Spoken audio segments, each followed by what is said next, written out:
E galera, beleza? Como é que vocês estão? Meus amigos, ontem tivemos mais um dia movimentadíssimo, cheio de notícias que abalaram as redes sociais. A começar com um dos maiores influenciadores lulistas, que a turma descobriu que ele está sendo procurado pela justiça. Quem é ele? O que ele fez? Já iremos abrir o vídeo comentando sobre isso. Além disso, o governo Dilma foi pego na mentira, e uma mentira que contou com o apoio da Rede Globo. A própria imprensa mainstream, a grande mídia, fez questão de dar destaque, inclusive mostrar quanto tempo o Globo gastou de sua programação para tentar ajudar o Lula. Vamos falar sobre isso, desmentir o fato, também mostrar outras coisinhas que o desgoverno andou fazendo, falando e... Segundo tema, vamos falar sobre a nova configuração da carreta furacão. Dois novos partidos estão querendo aderir, o PP e o Republicanos. Marcos Pereira deve estar dando cambalhotas. Além disso, a turminha da esquerda, uma parte da esquerda, anda criticando o Dilma porque a Marina, junto com a Haddad e mais a galera, estão querendo criar algumas medidas bem complicadas. E além disso, podemos ter mais um imposto. E dessa vez, não é reforma tributária. Mas o que é que está acontecendo? Se lembra do imposto sindical? Parece que ele está de volta, tá batendo na porta. Vamos falar sobre isso. Depois, vamos falar do Dilma lá na Europa, mais um show de vergonha. Quero falar do Maduro, algumas coisinhas que ele andou fazendo, regulamentação das redes, falando de golpe mais uma vez. E aí nesse tópico aqui também tem uma notinha rápida sobre reforma tributária. E por fim, é o maior tema do vídeo de hoje, quase um dossiezinho. Quero falar sobre ele, Jair Messias Bolsonaro. Tem um texto que acho que vale a reflexão para a gente analisar o momento político atual, algumas coisinhas. Quero trazer para vocês algumas notícias bem antigas, Eu tô ficcionado no site da Biblioteca Nacional, inclusive mostrar uma coisa que a Folha de São Paulo falou, achava que era meio maluquice, fui dar uma olhada e acho que o que a Folha de São Paulo falou realmente era maluquice, Os jornais antigos estão aí para desmentir. Enfim, tem muita coisa e vamos começar com ele, Sorriso Mentex. O maior mentiroso do Brasil, Thiago Resiste. O Thiago do Lula, Thiago Reis, chame como quiser. Olha ele. O jornalista Renato Souza, que era do Portal R7, agora está no Correio Brasiliense, ele divulgou a notícia, que saiu inclusive no Correio Brasiliense. A informação já estava circulando nas redes sociais, inclusive o processo, a turma mostrando lá um print do CNJ, que comentava sobre o Thiaguinho, o Thiago do Lula, maior lulista do Brasil, um dos maiores pelo menos. E o Renato Souza fala o seguinte: influenciador Thiago Reis, conhecido como Thiago Resiste, é alvo de mandado de prisão em aberto. Prisão, gente, não é brincadeira não. A decretação ocorreu em um processo movido pelo pai, alegando insegurança alimentar. Rapaz, o bicho deixou o pai passando fome. Que menino é esse? Tinha que ser lulista. O influenciador afirma que o genitor o persegue e agrediu a mãe dele durante o relacionamento. Tá bom, Thiago é um dos nomes mais influentes da esquerda nas redes sociais e trabalhou ativamente em prol da eleição do presidente Lula durante as eleições. E aí? Você já pensou se este caso fosse alguém da direita, algum apoiador de Bolsonaro, o pai passando fome, mandado em aberto? É um fugitivo? E no mínimo eu queria chamar, se fosse de direita, mas como é da extrema esquerda, um lulista que trabalhou, como estou falando aqui, para o Lula ser eleito, eu acho que a Globo com certeza vai abafar o tema. A Globo vai abafar porque a Globo não pode deixar o Lula sofrer, mas de jeito nenhum. A Globo tá cada dia pior. A Globo News vai estar difícil até de ouvir a voz da turma lá. Mas vamos continuar.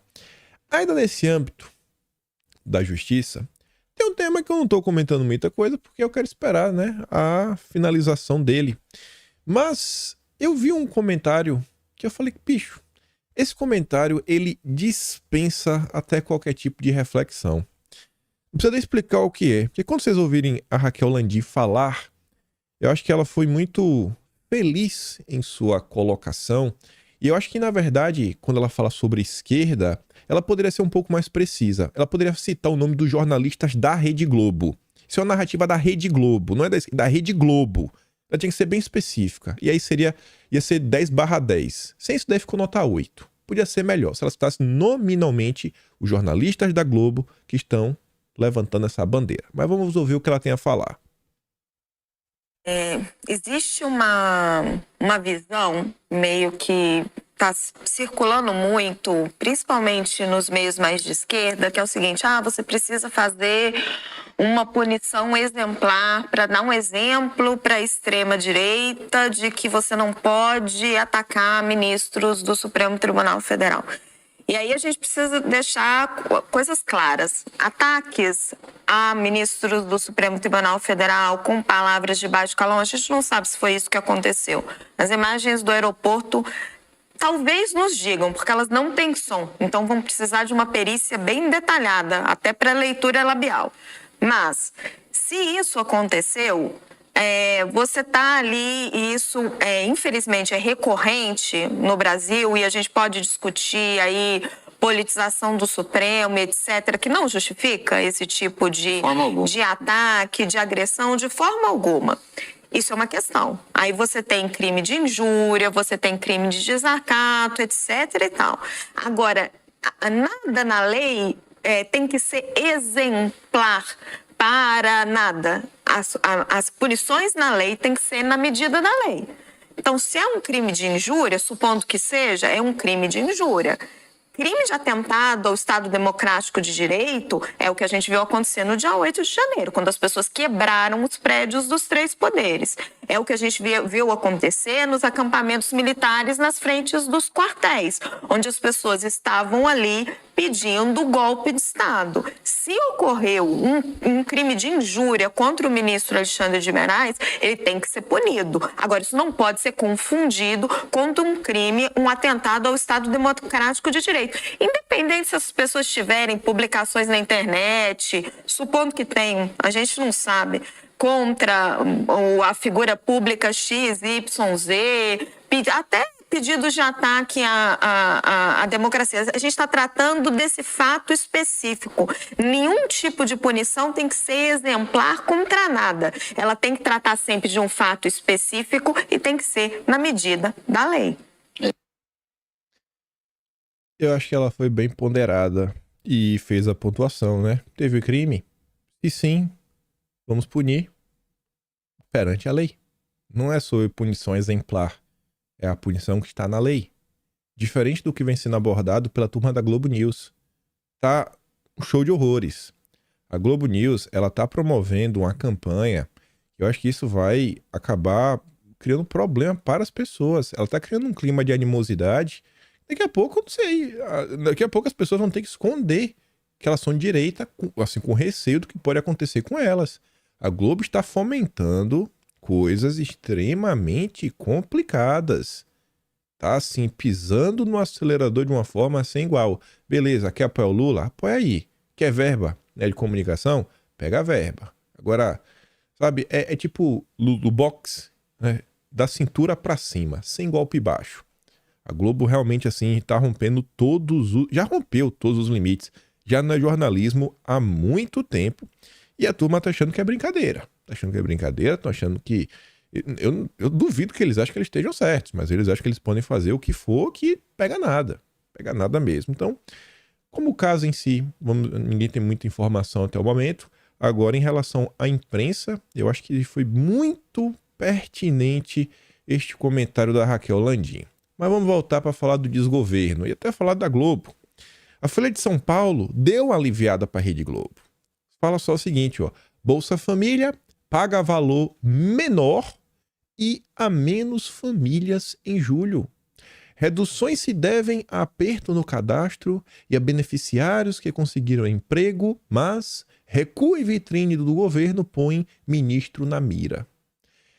Essa aqui foi a forma que a Folha de São Paulo comentou sobre um tema, dando uma floreada, omitindo as mentiras, não falou da Rede Globo, mas eu fiz questão de trazer para você ver a diferença entre dois portais diferentes. A Folha continua próxima ao lulismo, enquanto isso o Poder 360 é um grupo mais independente.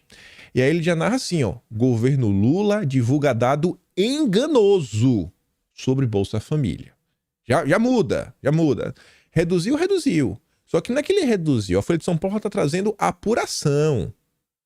O governo deu uma engabelada. O subtítulo tá ali, ó. Em risco de perder cargo, de ministro do Desenvolvimento, né? O Wellington Dias publicou nota falando sobre a inclusão de 1,3 milhão de famílias, mas oculta que desde 31 de dezembro o número de beneficiários caiu em 700 mil. E aí tá ali, ó, o ministro do Desenvolvimento divulgou nessa terça um texto de 1.380 palavras, deixaram ler a íntegra, que induz o leitor a achar que houve um aumento do número de beneficiários do Bolsa Família. Olha a diferença. Não, olha, a Folha de São Paulo fala, mas não fala que tentou passar a perna no leitor, não fala nada.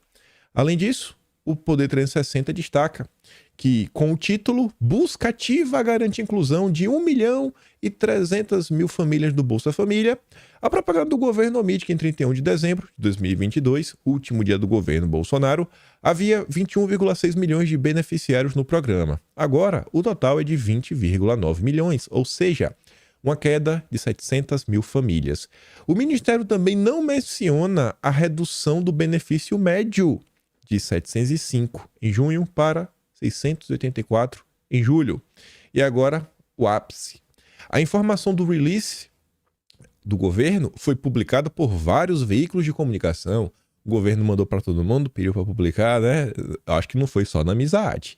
Inclusive por ele Poder 360. No caso deste jornal digital, o texto já foi alterado e recebeu um aviso de correção.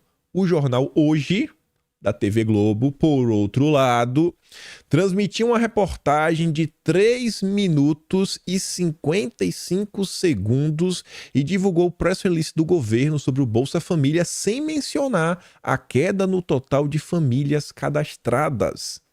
O jornal Hoje, ele vai ao ar depois do meio-dia. Gente, a nota do Poder 360 é das 3h30 da tarde. Porém, a nota da Folha de São Paulo é às 11h46. Se a Globo realmente quisesse informar a população e trazer os dados sem dar uma engabelada, sem passar a perna no ouvinte, né, no telespectador, a Globo poderia ter feito um fact-checking. Mas qual a função da Globo hoje em dia? 4 minutos do jornal Hoje fazendo press release, né, do jeitinho que o governo pediu. Quanto custaria para alguma pessoa, algum grupo, sabe, qualquer coisa, 4 minutos no jornal Hoje? Quanto custa? É amizade. Aqui é na amizade, na parceria, né? Tudo brother. Mas vamos continuar. Desenrola ajudará as pessoas a fazerem outra dívida de forma responsável. Tá bom pra vocês? Parece que a ideia do Lula é: você tá devendo pra uma pessoa, pronto, agora você vai dever pra outra. Vamos mudar o seu credor. Abre aspas, vai se aproximando o fim do ano, muito importante que as pessoas estejam libertas de suas pequenas dívidas para fazer outra dívida, sempre de forma muito responsável. Ninguém pode gastar o que não tem. Ué, mas se o cara tá com a dívida e não tá conseguindo pagar, é porque talvez ele tenha gastado o que ele não tem. Muitas vezes não é isso, muitas vezes o cara compra alguma coisa, tem uma complicação, tem uma emergência, aí tudo bem. Mas engraçado, né? Como são as coisas. Tu já pensou se fosse Bolsonaro falando isso daqui? Que o brasileiro tinha que trocar uma dívida pela outra? E Maria ser trucidado pela imprensa brasileira. Aí, fiquei até surpreso que o Globo divulgou isso daqui, ó. Preço do aluguel residencial avança quase 10% no primeiro semestre. Aponta índice. E o número é só o triplo da inflação. E aí?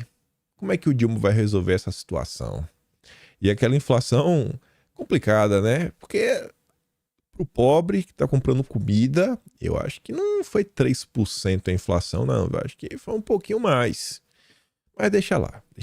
Quem tem boca fala o que quer. Preço da gasolina aumenta 4,3% na primeira quinzena de julho. Não é no semestre não, viu? É só na primeira quinzena. Litro do combustível foi comercializado em uma média de R$ 5,79 no período. Tem locais que está acima de R$ 7,00. Tem gente colocando vídeo na internet. É o governo do amor, né? O L de Love.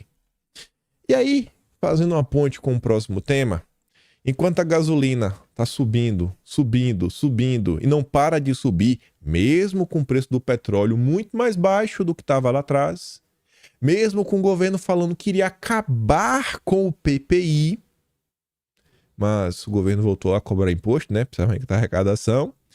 Qual a preocupação? Qual a preocupação deles? Além de arrecadar imposto, grupo de ministros, incluindo o Haddad e Alckmin, se reúne para discutir plano para combustíveis sustentáveis. O plano não é o desenvolvimento do Brasil, é o plano, vamos salvar o planeta, Mãe Gaia. Aí tá ali, a expectativa é de que o texto trate de questões como porcentagem de etanol na gasolina, diesel verde, olha só, diesel verde.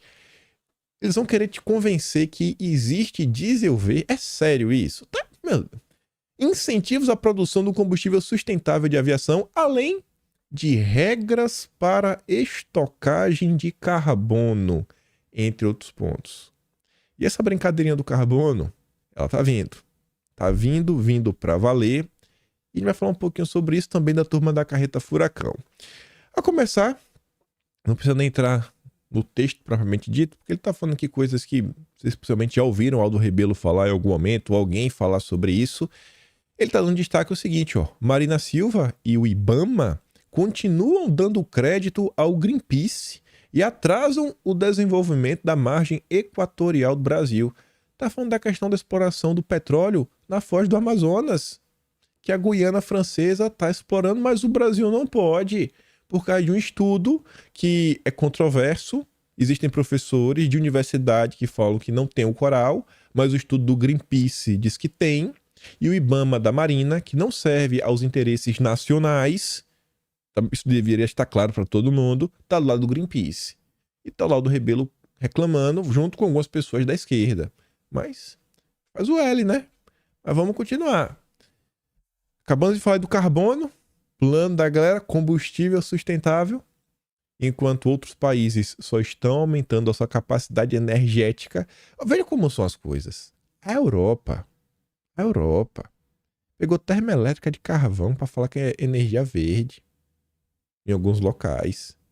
E o Brasil, que a maior parte de sua matriz energética são de fontes renováveis, é o grande vilão do planeta. E o Dilma tá batendo palma para isso, tá colocando o Brasil de joelhos, tá impedindo que nós tenhamos energia barata. Mas beleza, né? Isso já era esperado. Aí o Estadão comenta assim, ó. A agenda ambiental ganhará força com Haddad e Marina dividindo o protagonismo. Isso daqui não é achismo.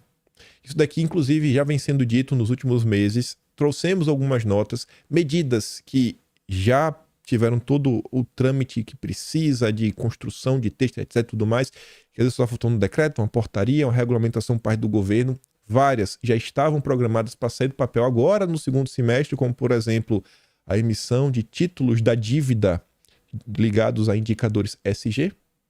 A esquerda que tanto falava da dívida externa, agora vamos ter dívida ESG. Vai ficar pior do que já era. Além disso, a regulamentação do mercado de carbono, mas não se sabe muito como é que vai fazer, se vai ser uma coisinha aqui mais pontual, se vão realmente ir para cima com um projeto de lei. E aí, o Estadão fala assim, ó, a aprovação da reforma tributária, como esperado, deu mais confiança para o Dilma para investir em outros temas prioritários. Um dos assuntos que ganhará importância é a agenda ecológica. Haddad assumirá as rédeas do plano de transição ecológica de Lula. A gente não tem energia. Mesmo sem ter, já está fazendo transição, sem ter. É isso aí. Algumas das medidas mais relevantes, como mercado regulado de carbono, né, crédito de carbono, e o plano de financiamento sustentável, só vai ter acesso a financiamento na força sustentável, serão capitaneadas por quadros do Ministério da Fazenda e não do Ministério do Meio Ambiente. Para muitas delas, haverá apoio do Congresso, assim como houve na reforma tributária, como resultado da maior urgência global por medidas de equilíbrio ambiental. Eu espero que esses temas eles entrem no radar dos nossos parlamentares, para não acontecer igual a reforma tributária, que a turma, quando sai o texto, fala, meu Deus, eu não sabia disso, eu não sabia que isso iria acontecer. Espero que os deputados estejam realmente, né, com um PDL na mão, porque o governo vinha em termos de decreto para tentar dar uma assustada, porque se deixar a Marina, o Haddad, outros membros do governo, de outros ministérios, não vou falar nem qual é para não ter problema, fazer o que eles estão querendo fazer, vai ser um Deus nos acuda. Aí continuando. Brasil 2023. Centrão está virando uma coisa positiva. Diz novo ministro do Turismo. Porque agora é Lula. Agora é Lula e agora o Centrão está com Lula. Então agora é do bem. Esse é o critério. Se você tá do lado do Lula, você é do bem. Tipo o Thiago Resiste, que a gente abriu o vídeo comentando sobre ele. Não importa a questão lá do pai, com fome, não. Ele tá do lado do Lula. Ele é do time do amor. Nada pode acontecer com ele. Se tivesse lá de Bolsonaro, aí era do mal. Aí o que eu achei engraçado dessa entrevista, além da cara de pau do Sabino, é que a Folha de São Paulo pergunta pra ele assim, ó. Quais as prioridades para a COP30? O cara acabou de... E já tá... Vixe, olha só, já é prioridade. Mal chegou no ministério, não é trazer investimento para o Brasil e tudo, não, já tá preocupado com a COP30, que é um grande evento. Aí ele responde assim, ó. A COP vai ser positiva para o Brasil inteiro, não só para Belém. Como? Como é que vai ser positiva? A região inteira vai servir de apoio logístico para Belém. A perspectiva é que ela deixa, assim como outros eventos de grande porte, deixam um legado para a região. Vai deixar uma algema gigante para travar o país. Um legado de aparelhos turísticos de receptivo. O Brasil inteiro vai respirar esse momento. Vai se beneficiar da realização do maior evento sobre mudanças climáticas e preservação do meio ambiente que ocorre no mundo. A coisa no Brasil começa a desandar depois da Rio 92, que eles fizeram propositalmente no Brasil. Essa COP, até setores da esquerda como Aldo Rebelo, outros nomes, tá colocando. Vai ser a tampa do caixão e bater o prego. Mas o Centrão já tá empolgado. Já abraçou a agenda verde. Celso Sabino já virou SG do dia pra noite. Daqui a pouco, liga pro Haddad, o Haddad coloca ele em contato com os banqueiros da Faria Lima e pronto, vai virar a festa da Xuxa. Continuando. Além dessa troca aí do União Brasil, né? O ministério que eles tanto queriam. Chutaram lá a Daniela Vaguinho para ir embora. O José Guimarães, líder do governo na Câmara, confirma, tá consolidado, ó, a entrada do PP e do Republicanos. Parece que quem vai representar o PP é o Fufuca e quem vai representar o Republicanos é o Silvio Costa Filho. Ontem, ambos estiveram com Padilha, bateram foto juntos. O José Guimarães, né, fala assim, ó, igualmente, esses nomes que surgiram na imprensa, que foram as indicações dos partidos, porém o presidente não bateu o martelo, não deliberou nada, qual o tamanho, para onde, nem nada, né? E aí ele fazia referência ao Fufuca e o Silvio Costa. Mas ele garantiu que está consolidado. Está consolidado, Marcos Pereira sentou no colo do Lula de vez, vai brigar com o Kassab para ver qual é o partido mais subserviente aos interesses do PT. Aí falando do Marcos Pereira, né? E a base evangélica, parece que ele tá ganhando alguns adeptos. Bancada evangélica racha com receio de proximidade com Lula. Aí a Folha de São Paulo fala em alguns nomes e cita alguns momentos em que a bancada evangélica, muito entre aspas, foi crucial para uma vitória do governo. Aí fala assim, ó, os mais propensos a conversar articularem dos capítulos nevrálgicos desde o começo do governo Lula. Primeiro, foi o pele das fake news, quem articulou o Marcos Pereira. Foi com voto dos republicanos que o requerimento de urgência foi aprovado. Sem o voto dos republicanos, não teria sido aprovado. Graças ao Marcos Pereira. Ele vem construindo, essa aproximação com o Lula não é de hoje. E por que tem que focar na questão do Marcos Pereira? Ele é o candidato do Lula para ser o sucessor do Lira. Vocês estão contentes com o Pacheco no Senado? Eu acho que não. Imagina você ter agora dois Pachecos. Um Pacheco na Câmara e um Pacheco no Senado. Porque se o Lira é ruim, eu acho que o Pacheco é pior. Agora imagina você ter dois Pachecos. Porque o Marcos Pereira vai ser um novo Pacheco. É o que ele está tentando. Ele está tentando se capitalizar muito mais do que ministério. Ele quer ser o sucessor do Lira e contar com o apoio do PT. Se juntar o Republicanos inteiro... Não, Republicano. Pegar o bloco do Republicanos. É Republicanos, PSD, MDB, Podemos. Pegar esse bloco, juntar com a esquerda toda. E a esquerda toda tem que ser os dois partidos que estão no bloco do Lira, que é o PSB de bola e o PDT de tatu. Se juntar esses dois partidos, o bloco todo da esquerda, e escolher o Marcos Pereira, ele leva. Já dá mais de 257 votos. Então ele tá falando tudo que o Lula pede, pensando em si. Quer Quem fica dando entrevista pra Globo News, como é o que o Lira vem fazendo. No final do dia, ninguém tá preocupado com o Brasil. Pelo menos não é essa turma, né? O centrão do amor agora. Preparados para mais imposto? Não é reforma tributária que eu tava falando, né? Centrais sindicais veem boa disposição de empresários para aprovar a reforma sindical. Líderes das centrais afirmam que o avanço da reforma tributária e arcabouço fiscal criou cenário positivo. Segundo Miguel Torres, presidente da Força Sindical, temas espinhosos como a taxa negocial, é o nome bonitinho, né? Que substituiria o extinto imposto sindical. É o nome bonito para o imposto sindical, só isso. Só vai mudar de nome. Têm sido tratados sem dificuldades. Já conta com o apoio dos grandes empresários brasileiros que com certeza devem fazer parte do conselhão do Lula. O projeto também propõe a taxa negocial, né, definida em assembleia, e paga aos sindicatos por todos os trabalhadores abrangidos por acordos coletivos descontados em folha de pagamento. Sabe qual é a diferença? O imposto sindical no passado era um dia de trabalho.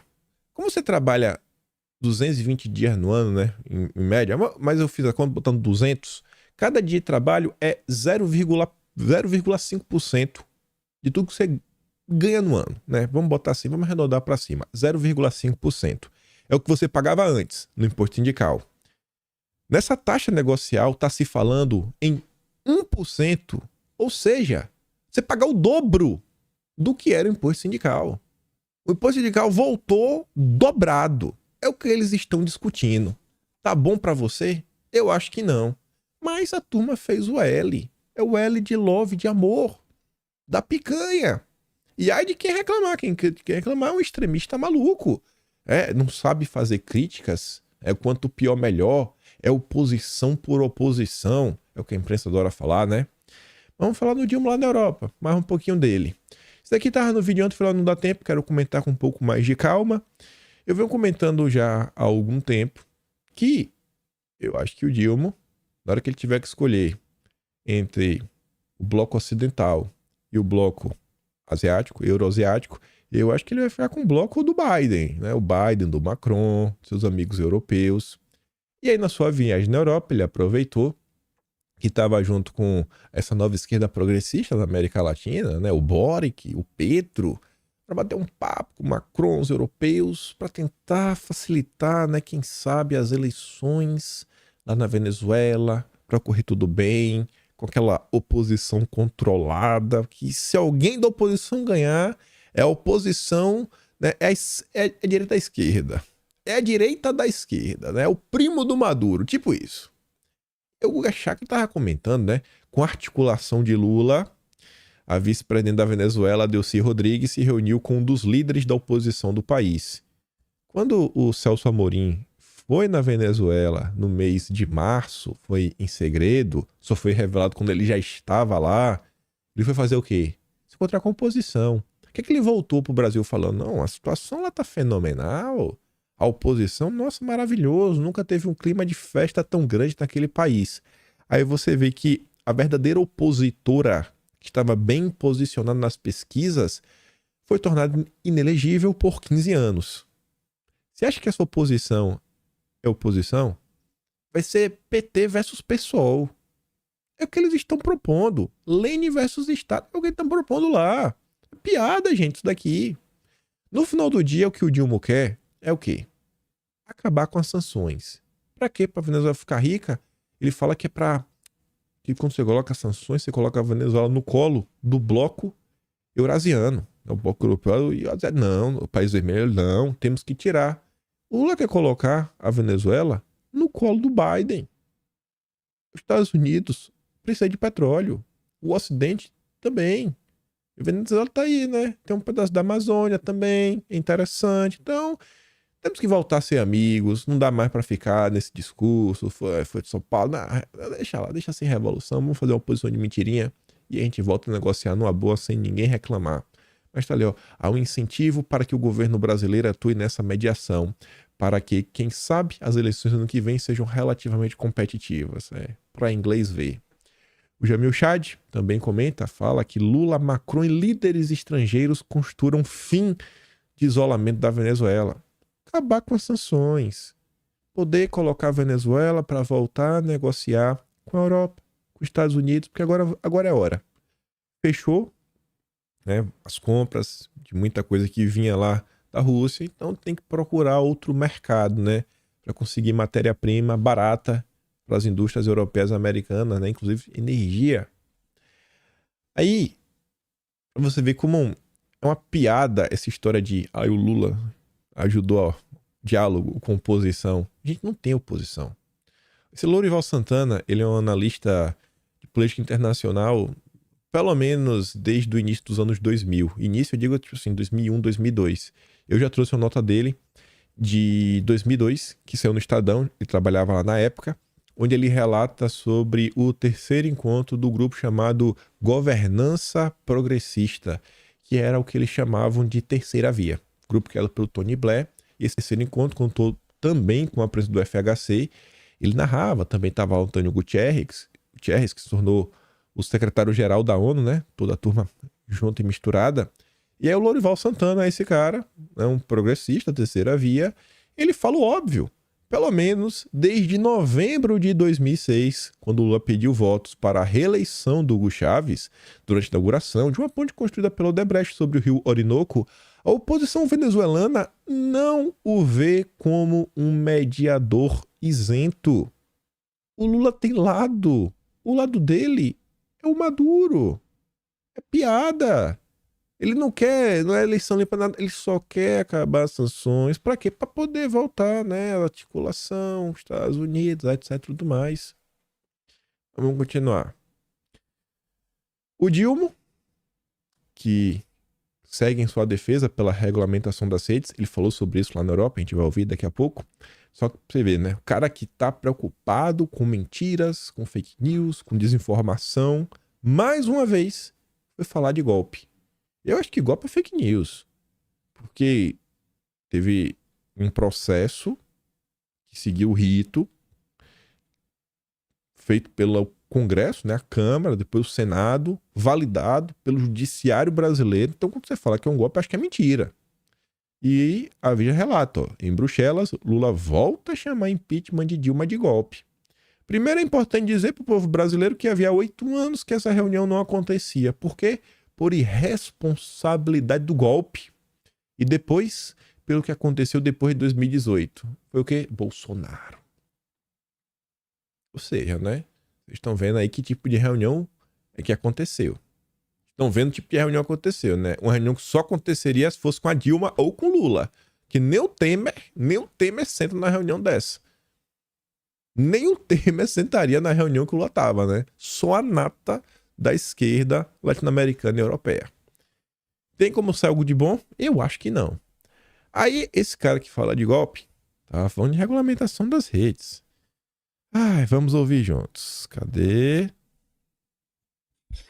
urgente regulamentarmos o uso das plataformas para combater ilícitos cibernéticos e a desinformação. O que é crime na vida real deve ser considerado crime no mundo digital.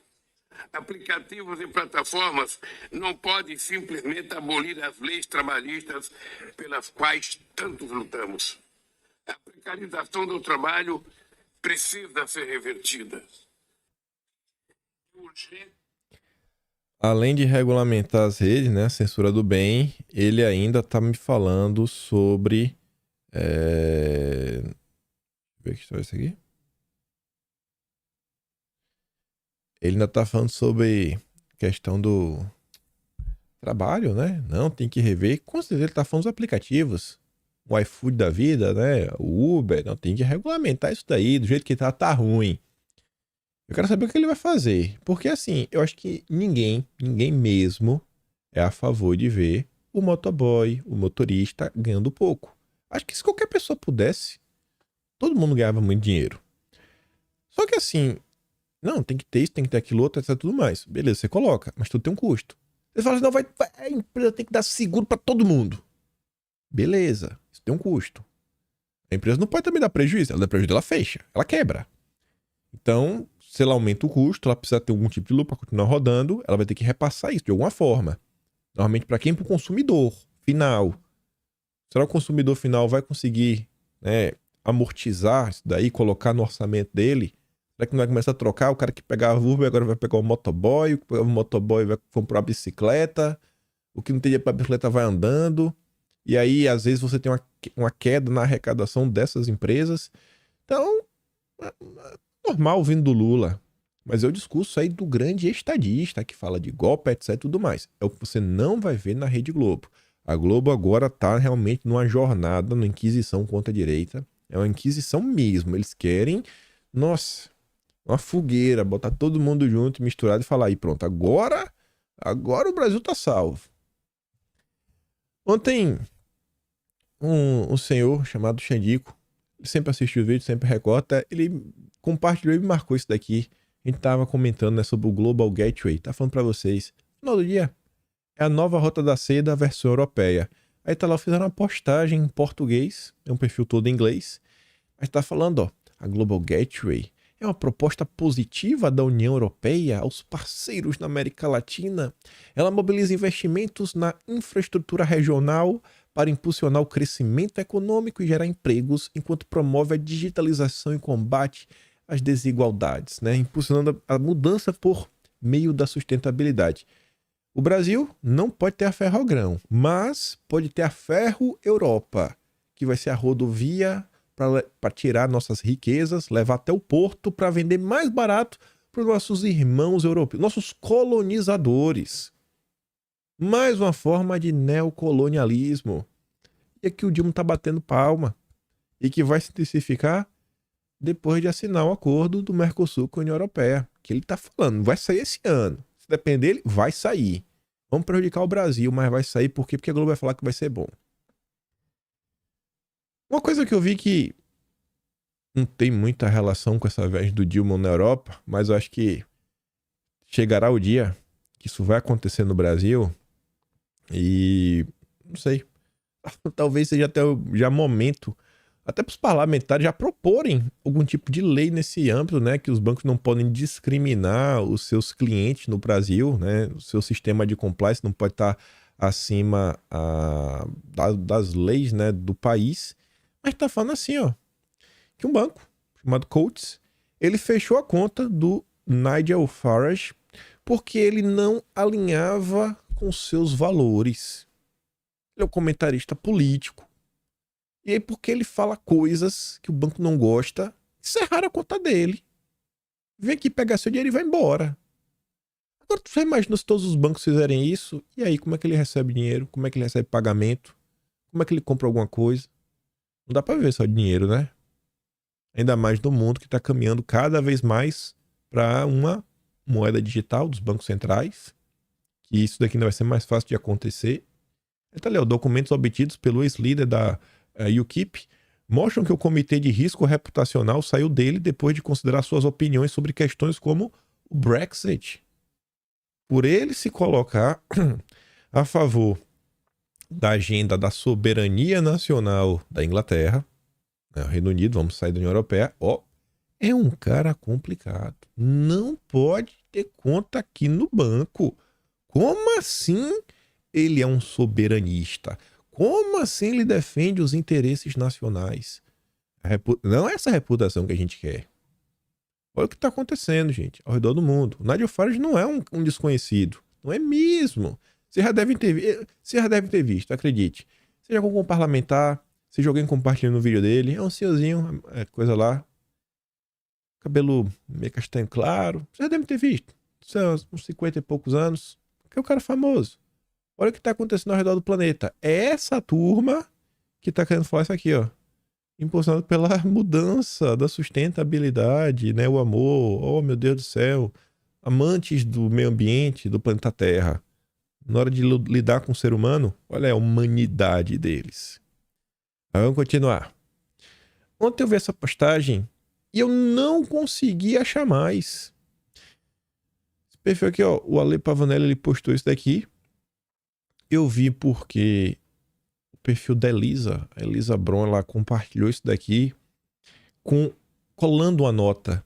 Ela colou a nota ali de meados de maio, se eu não estou enganado, quando o ministro da Justiça e Segurança Pública resolveu acionar o Google na justiça por concorrência desleal, porque o Google estava fazendo propaganda contra o PL 2630. E não pode se envolver. Aí vocês estão vendo a CNI, Confederação Nacional da Indústria, patrocinando uma nota na Folha de São Paulo, que, menos mal dessa vez, a Folha de São Paulo destacou, né? Conteúdo patrocinado. Então não é uma matéria. Não é uma matéria. Não é uma matéria. Isso daqui é uma peça de propaganda. Mas e aí, cadê agora a valentia da turma do governo? O Dilma quer regulamentar. Cadê, Dilma? Cadê? Cadê a mesma valentia que teve com a Google pra ter agora com a CNI? Cadê, irmão? A nota, o tweet não existe mais. A nota eu acho que ainda segue no ar, né? Do site lá. Mas o tweet desapareceu, apagaram. Além de manter o Simples Nacional, a reforma vai trazer facilidades para empresas, como a simplificação fiscal, por exemplo. Saiba mais.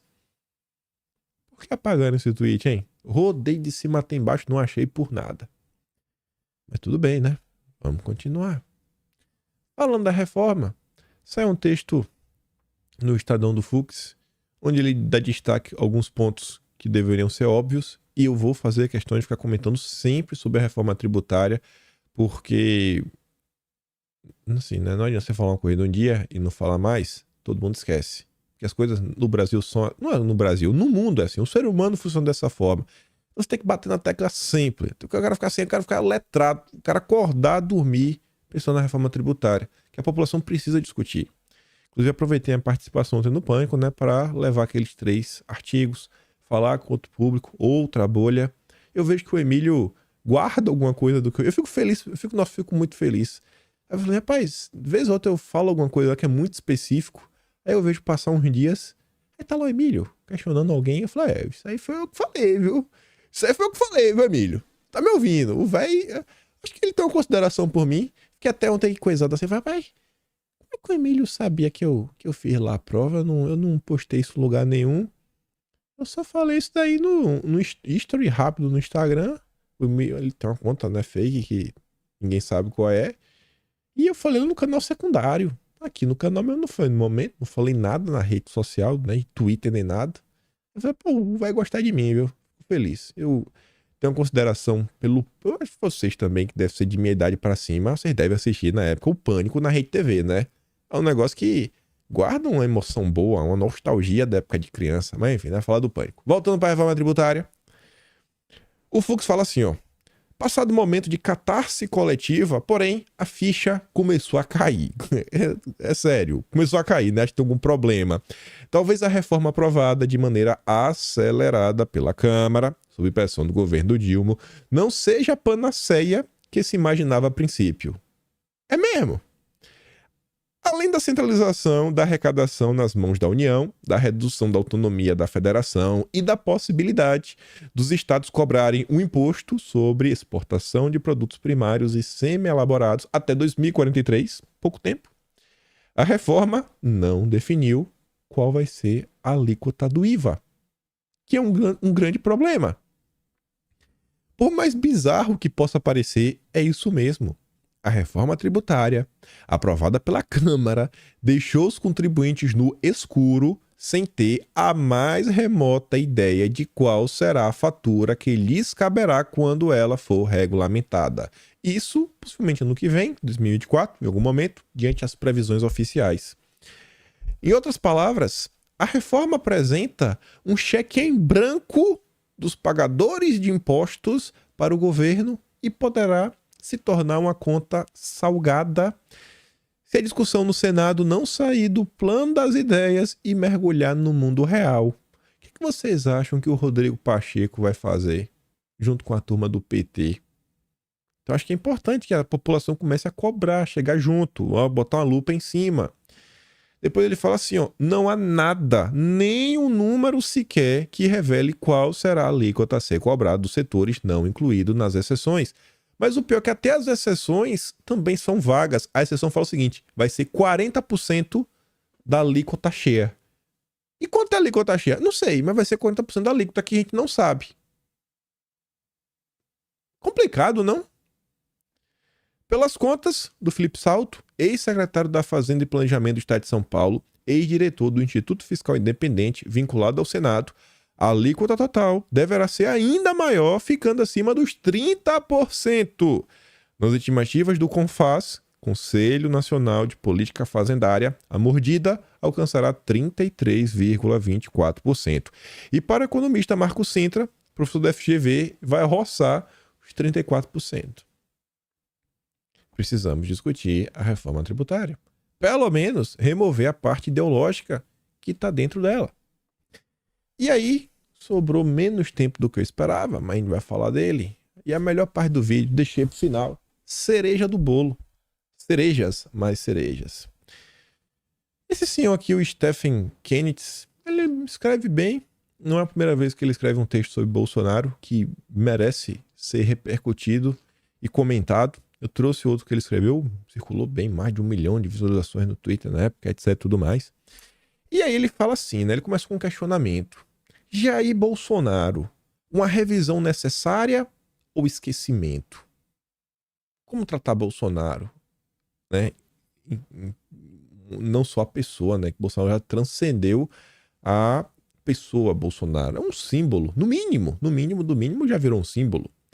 E ele fala assim, Jair Bolsonaro, enquanto presidente, foi alvo de ataques incansáveis, sem precedentes na história política brasileira, tanto antes como depois da sua eleição. Inegável, isso aqui é inquestionável, acho que nem a esquerda vai reclamar. O sistema político, indiferente à vontade popular, em vez de apoiar iniciativas não partidárias, declarou, né, um conflito constante e descaradamente antidemocrática desde o início do seu mandato.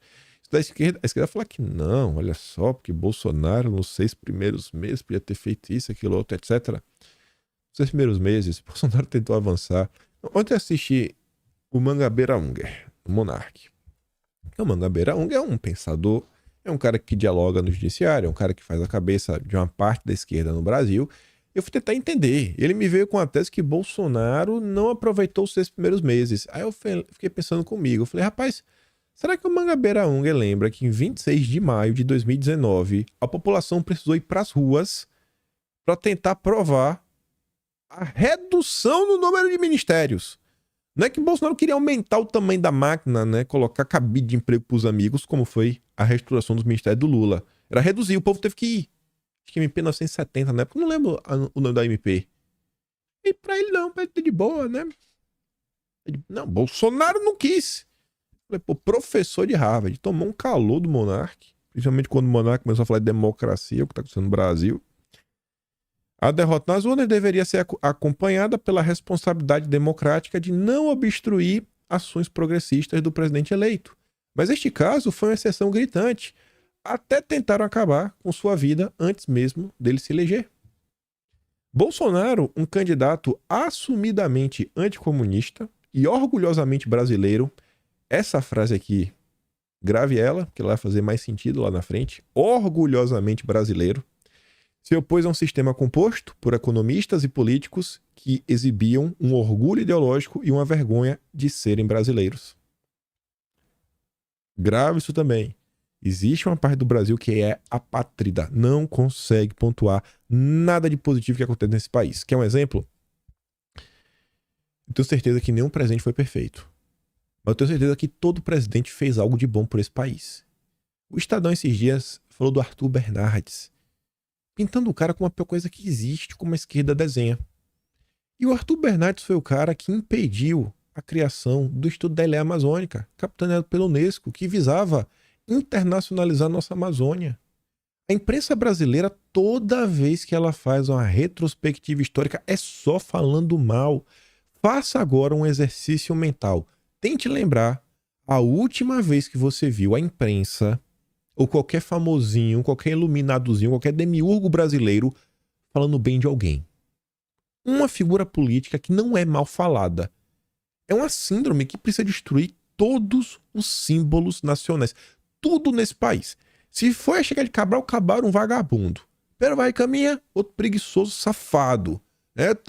De 1500 até 1800, só tinha bandido. Ninguém fez nada de útil desse país. Era só escravidão, vixe, porcaria e tudo mais. Aí veio Dom João, comedor de galinha, coxinha de galinha. Pegaram aquele cara, né, cheio, né, pra falar mais, porque agora tem aquelas fobias da vida, fazer preconceito.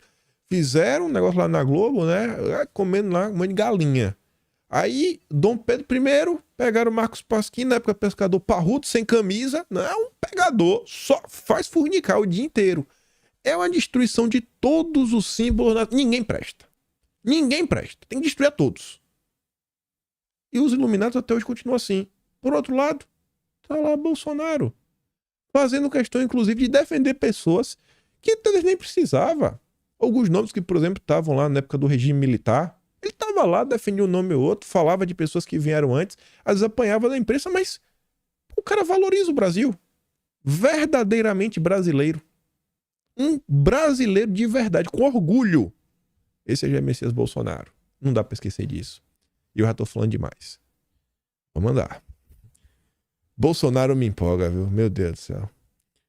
Qualquer leitor brasileiro perceberia que Bolsonaro tinha um caminho íngreme para trilhar, a menos que contasse com o suporte maciço de liberais e progressistas, algo que não aconteceu.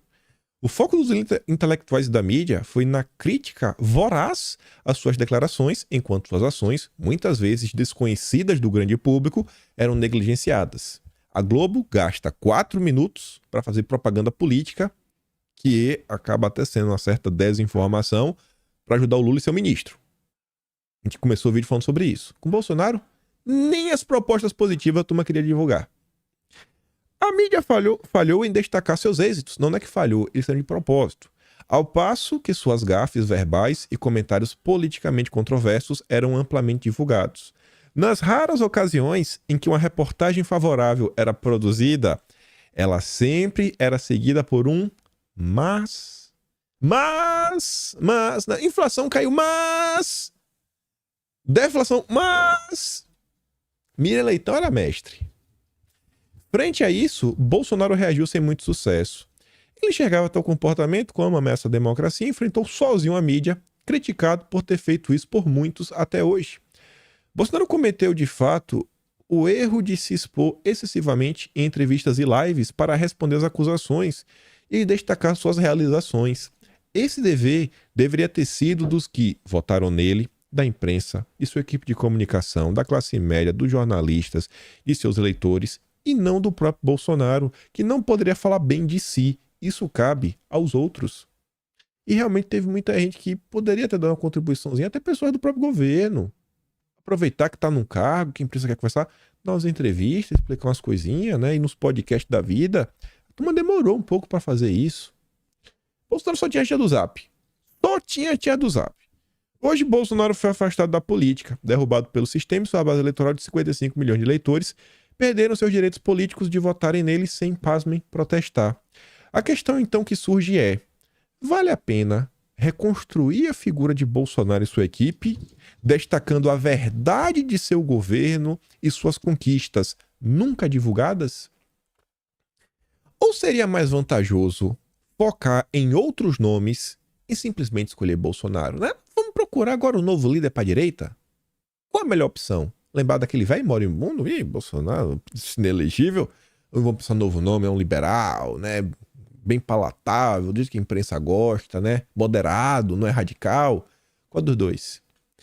O Stephen Kennedy fala assim, ó: por uma questão de justiça, a resposta é um retumbante não. Sua luta contra o autoritarismo do Estado, sua defesa do liberalismo e do direito de escolha, independentemente da aprovação do seu estilo de comunicação, merecem ser documentadas, não apagadas. Está no registro da história. Bolsonaro foi o presidente que mais pavimentou um caminho possível para este país, apostando na força do pequeno empreendedor, incluindo os trabalhadores invisíveis de rua vendendo flores, em vez de acreditar no suposto poder indutor do Estado e seus economistas oniscientes. É chocante ver tantos indivíduos da classe média, incluindo advogados, jornalistas, médicos e engenheiros que deveriam ser informados, não perceberem o que aconteceu com o nosso futuro a longo prazo. Pior ainda, muitos consideram Bolsonaro como o pior presidente da história. Um abismo cognitivo impressionante. Todos que acreditam em visão realista da história deveriam revisar o governo Bolsonaro com serenidade e dados concretos dos efeitos obtidos. Não foi um governo que deveria ser esquecido como será. Bolsonaro não era o candidato da direita dos liberais que nem o propuseram. Ele se elegeu sem o apoio destes e sem defesa conjunta quando cometia os seus erros.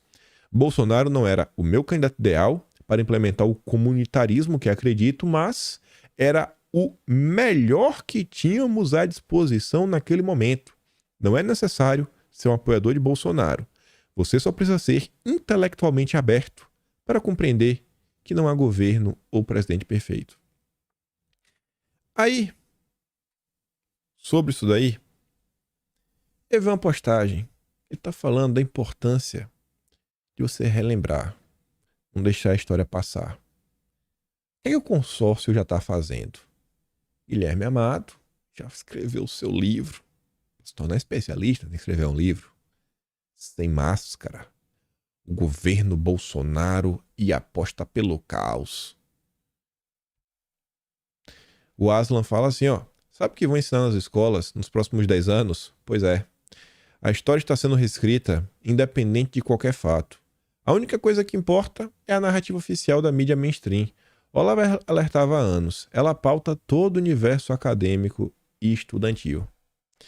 E aí o nosso Jair, e aí que eu falei que aquela parte ali do amor à pátria ia fazer sentido. O velho Jair ontem postou um vídeo lá no Twitter dele, falando sobre o que já mudou, o que ia ficar, o que as pessoas redescobriram, que já estavam dentro dela, era latente. Primeira coisa que ele cita, o amor à pátria. Primeira, antes de tudo. Depois ele fala da família, amor à pátria. Primeira. Aqui você vê que ele não tá nem percebendo que estava sendo gravado. Estava em casa, escorado na parede, vai ter comido churrasco, vestido puxo, tomado Coca-Cola, aí depois não sabe porque tá doente, vai parar no hospital. Tava lá, falando com alguém. Primeira coisa, amor à pátria. No privado. Você vê que o cara ali realmente tentou incutir nas pessoas algumas ideias que estão acima de direita, esquerda, etc. e tudo mais. Coisas importantes. É construção do Brasil. Ontem eu tive no Pânico, mais uma vez, tive a oportunidade de comentar o que é que eu acho que nos espera, não só o Brasil, o mundo e tudo mais. E eu falei pro Emílio, o que eu venho observando ao redor de diversos países, inclusive no Brasil, temos aqui a figura de Bolsonaro que não para. Vem surgindo e vem crescendo movimentos que estão olhando para suas nações. Porque esse movimento global, multilateral, né, de organização que toma decisões de cima para baixo, tipo a onda da vida, ele não tá dando certo. E as pessoas estão se questionando. O tal do multiculturalismo, no final do dia, é uma cultura única, é uma cultura autoritária, porque é todo mundo agora igual. Você sai na rua, todo mundo de calça jeans, um padrão. Sendo que, antigamente, na Ásia, cada país tinha uma roupa diferente, uma indumentária diferente, festas diferentes, comida típica diferente. Agora, tá tudo igual. É hambúrguer pra tudo que é lado. Cadê as comidas? Não tem mais isso. Aquele almoço da avó, o jantar da avó não tem mais. Nem cozinhar, mas o povo quer aprender. E tá lá Bolsonaro falando amor à pátria. E aí, não vai dar pra comentar sobre o texto da Folha de São Paulo? Que aí tem mais coisa pra gente relembrar o passado. Ontem eu tava lendo, né, no passado, como foi a perseguição. Perseguição, um grupo lá na Alemanha, nos idos de 1930, 1940, você deve saber de quem se trata, né? Porque no Brasil, eu acho que a gente tá caminhando numa situação similar, né? Com o apoio da Rede Globo. E aí eu fui lendo um monte de coisa, pensando um monte de coisa, né? Tô ficcionado na Biblioteca Nacional. E eu me deparei com um texto de 16 de maio de 1936. Qual o futuro do Brasil? Esse texto, eu acho que ele podia ser reeditado hoje. Podia botar teu nome embaixo e falar, que texto sensacional. E você tá fazendo um plágio. Um texto que acho que se encaixa. Você muda uma palavra ou outra e se encaixa. Eu não sei que o autor do texto, não sei se tá aqui no final, deixa eu ver se tá. Não tá. Tem nem o final do texto, nem que foi que escreveu. Aí você podia falar que é seu. Qual o futuro do Brasil? Ao Brasil estão preservadas as mais brilhantes páginas da história dos povos, porque, mais que nenhum outro país, pelos seus inúmeros feitos, ele bem merece. No concerto dos povos, já estamos cansados de presenciar os altos e baixos, quando não da fraqueza de seus dirigentes, pelo menos das diversas circunstâncias que a economia determina, que a política dirige, que a instrução exige. Os países europeus sofrem de surmenage, pensam e executam os planos das conquistas em pleno século XX, tramam batalhas ocultas, fundam doutrinas políticas para que possam, de alguma forma, mudar o rotinismo das monarquias e das repúblicas. O que foi isso daí? Foi o socialismo. Ele está se referindo ao socialismo.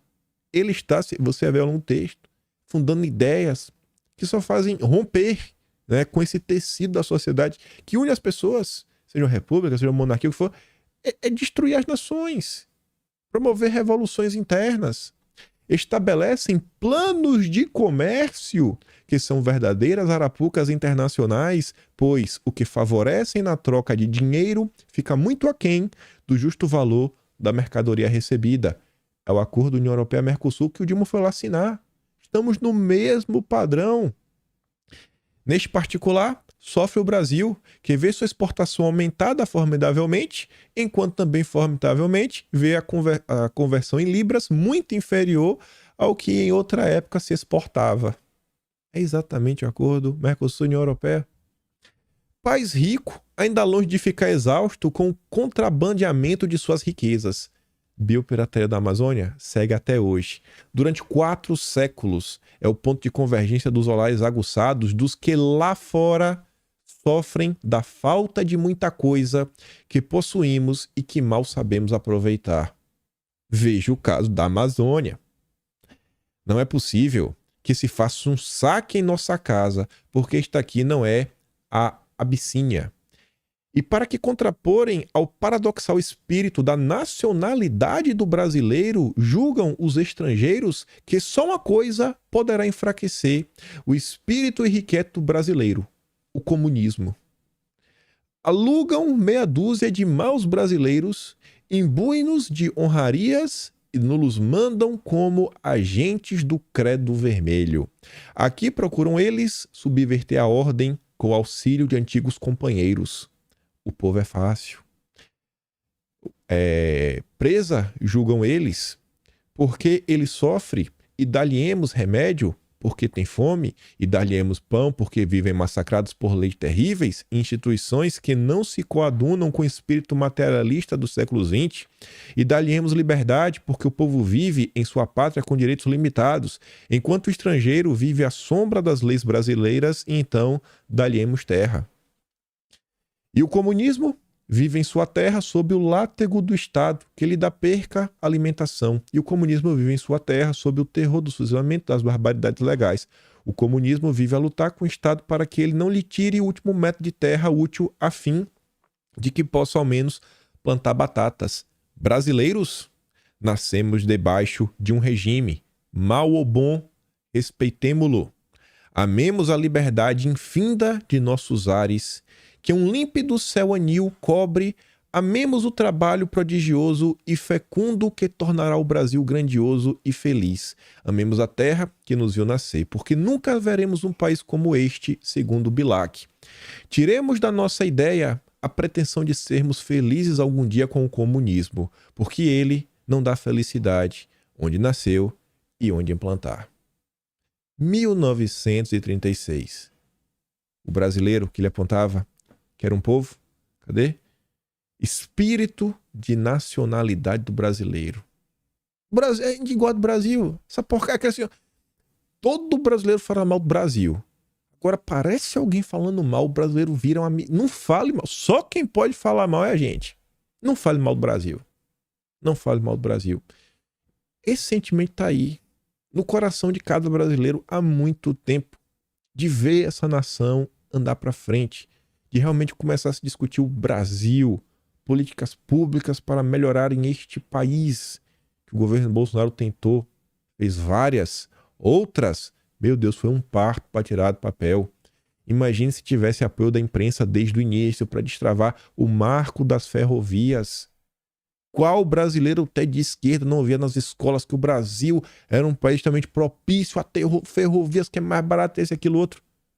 E agora a gente vê a esquerda lutar contra. Porque, meu Deus, impacto ambiental, etc. Mas a ferrogrão dos europeus, né? A ferropeu vai sair do papel. A Global Gateway, né? Bacana, para poder saquear o Brasil. Neocolonialismo. Acho que estamos num momento, diante de todas essas confusões, o momento ainda é bom. Porque, às vezes, é nesse momento de dificuldade que você tem os melhores exemplos para você mostrar para as pessoas e elas começarem a acordar e começar a se questionar. Bicho, o que é que tá acontecendo nesse país? Tem algo meio errado. Pô, acho que o cara tá passando no meio do ponto. E você começar a mostrar. E você começar a pontuar. E começar a mostrar, bicho, olha isso daqui, olha aquilo outro, olha aqui. Tem condição desse país melhorar. O Brasil continua tendo um potencial humano gigantesco. A população ainda não envelheceu. Minerais e recursos naturais não faltam neste país. O clima é bom. É aquela história, né? Só o povo é ruim. Eu não acho que o povo é ruim. Eu não acho. Eu discordo. Que das pessoas que eu conheci ao longo de minha vida, brasileiros, acho que 98% eram pessoas trabalhadoras. Pode ter o jeitinho, mas honestas. 98%. Pode ter o jeitinho, pode ter. Mas tá ali. Honesto, se preocupa com o outro. Todo mundo tinha uma história boa pra contar. Todo mundo conhece um caso daquele empresário que tira do seu lucro, ganha muito dinheiro, mas tá ajudando alguém, tá ajudando uma creche, tá ajudando um orfanato, tá ajudando algum grupo. Esse é o brasileiro. Esse é o brasileiro. E o que eles querem quebrar é exatamente com isso, com esse espírito nacional. Não! O brasileiro... É o que o Bolsonaro perguntou no vídeo de anteontem que ele postou no Twitter dele. A quem interessa nos dividir? E eles realmente agora estão vendo a divisão que eles estão tentando estigmatizar e excluir da sociedade os brasileiros que amam esse país e que acham que os valores conservadores devem ser implementados no parlamento. Não é a força, não. E que estão indignados com a injustiça que está sendo feita nesse país, que está acontecendo. Tinha mais coisas, inclusive mais notícias antigas, mas é outro assunto. Sobre a imprensa, mas que já estava aqui no bolo e ia colocar junto. 1h07, né? Não dá para comentar isso no vídeo de hoje, já falou muita coisa. E é isso. Sobre essa questão do guardar a memória, eu não sou a grande mídia, eu não tenho o alcance da Rede Globo, eu não tenho nem da Bandeirantes. Quem diria se eu tivesse? Agora o que eu sei é o seguinte, eu tô contando a história. Eu acho que eu talvez seja a única pessoa que está tentando contar a história do meu jeito limitado, não só em vídeo, mas Atlas Brasileiro, kimpai.com/br. O apoio que vocês me dão, já falei, não quero enriquecer nem nada, só quero poder continuar pagando o salário da turma, continuar escrevendo. Ali está o esqueleto do que aconteceu no Brasil nesses anos. Seja para contar sobre as injustiças, seja para contar os erros do governo Dilma, o que forças transnacionais estão tentando fazer no Brasil, como algumas coisas que iriam nos ajudar não estão saindo do papel, né, diversas obras. Tá lá, tá tudo sendo registrado. Um registro mínimo, organizado. Enfim, estou tentando fazer minha parte. E no que depender de mim, ninguém vai esquecer de Bolsonaro, né? Você percebeu, eu tento falar também sobre ele, alguma coisinha, né? Todo santo dia. Nada, bota ele na capa do vídeo. Não vou deixar Bolsonaro se apague. Não dá pra gente ser assim. Nada nesse Brasil presta. Nada. Todo mundo é ruim. Não tem um líder que mereça nenhum tipo de destaque. É só falar mal do início até o fim. Não sou a Rede Globo. Vou valorizar a história desse país e tentar resgatar alguma coisa. Descobri a Biblioteca Nacional. Agora vou resgatar um pouquinho da história desse nosso país. E é isso. Muito obrigado a todos diante de vocês sempre, né? Gosto do meu trabalho, como falei. Tem um membro, Patreon, valeu. Dá aquela curtida, aquela compartilhada. E se der, volta amanhã, né? Se não der, tenta fazer um esforcinho e vem e volta no outro dia. Aquele grande beijo e abraço. Tamo juntos. Valeu, meus amigos. Fui.